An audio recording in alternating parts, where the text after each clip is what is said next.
Now, the Fed's comments are causing those bond yields to spike. The 10-year 448 at one point, a little bit off that now, highest in 16 years, 5.2 on the twos, its highest in 17 years. And the 30-year now at 455. That's about a 12-year high. So should you be a buyer of these juicy yields or get out of the way as the bond sell-off gathers speed? Keith Fitz-Gerald is principal of the Fitz-Gerald Group, and Joanna Gallegos is the founder of Bond Blocks. Joanna, welcome. Not sure we've seen each other before, so I'd love to know which side of this debate you're on. Yeah, we're definitely, hi, thanks for having me. We're definitely on the side that investors should be adding a lot more fixed income to portfolios now, especially that it's very clear that rates will remain higher for longer. Fixed income across the spectrum, even all the way up to high yield, will be an important tool to act on now because these yields are now durable. And what that means is that for the foreseeable future, probably into 2024, you're going to be able to use bonds to help reduce the risk in your portfolio, but also achieve the same level of return that you were adding equities for so long to do. And I should have guessed that Bond Blocks, you weren't going to come in here and say, you know, we hate bonds. But I am sympathetic to your point, very much so. So, Keith, I want you to talk me back from jumping. I mean, when the TLT and some of these long bonds are down 60% if you had been a buyer or holder a couple of years ago, I mean, they're not going to zero at some point. Do you see an option there?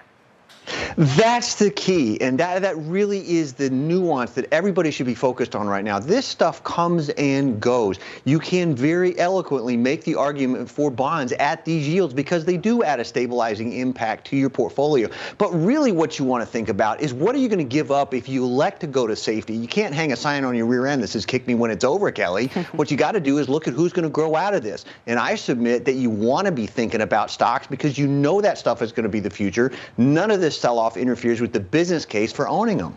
You, Keith, when I see you, I think Nvidia. And that may be for better or maybe for worse. Now, obviously, the stock is still up, 200% or something this year. But we've really circled back quite substantially. Are you trimming at this point?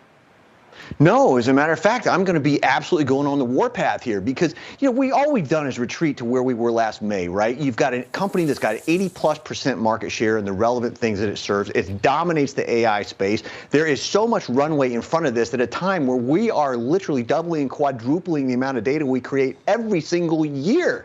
So absent another player, that's a company I'm very keen to own more of, and I hope I'm smart enough to do it. Joanna, one obvious theme here has been how well corporate credit has held up. I mean, it's remarkable. We have, you know, the benchmark, the treasuries backing up, just behaving horribly. But if you own something like high yield debt, those spreads are narrowing. What do you think about that? Yeah, spreads are narrowing, yet the coupon income has really been the driver of all returns for high yield over the last 10 or 20-year period. So like with rates as high as they are and yields in even CCC all the way up to 13%, you know, it's a really compelling time to consider high yield. And I'd also say, you know, I think there's a shift in the last 10 or 15 years. Investors have been so focused on equity and taking risk in equity that they kind of forget the fundamentals of fixed income. And now that bonds are back and people are starting to engage with these yields and these markets, I want to remind people that like high yield has half the volatility of the S&P 500 broadly. That's surprising. And also even a little less than half the volatility of the Russell 2000. So we are used to these stories. We're used to equity being the driver of return. We're used to growth at really low rates. And that's changed. And even in your last segment, if we come to new levels and baselines for interest rates, fixed income can be so much more powerful. And traditionally, the way it's performed in your portfolio, it's important to start considering them now and act on them now. The resiliency is continues. So let me just ask you both quickly, if you think bond yields are rising for good reasons or bad reasons. You know, you can point to jobless claims this morning, which are astoundingly low, and say, look, the economy's fine. That's your high yield point, Joanna, as well. But then you look at the behavior of the long end around the globe, and it feels like there's maybe something a little bit more nefarious going on here. And that, Keith, would not be a pleasant environment necessarily for the stock market.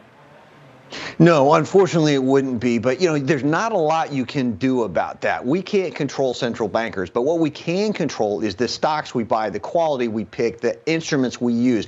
Either bonds or stocks, doesn't matter. You can control that as an individual investor. So that is at least a silver lining. Quick last word, Joanna. Yeah, I would just say that, the fundamentals are a lot stronger than people are appreciating, and we really should just consider the traditional role that fixed income has in a portfolio. Wait, for sure. why is the bond person telling me how strong the economy? Nothing makes sense anymore, Joanna.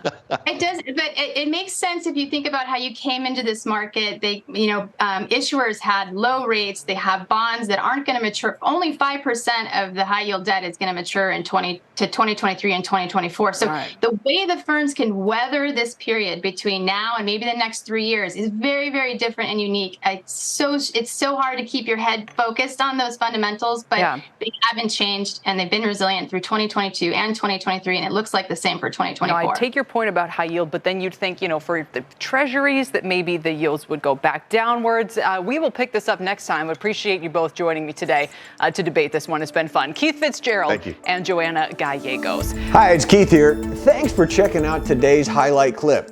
What'd you think? Did I make sense? Is there something you'd like to add? Make sure you leave a comment down below, and of course, click subscribe to keep up right here on YouTube, or sign up for the email newsletter at the link below. You can also find me on Twitter and Instagram for my real-time thoughts on markets, analysis, and a whole lot more.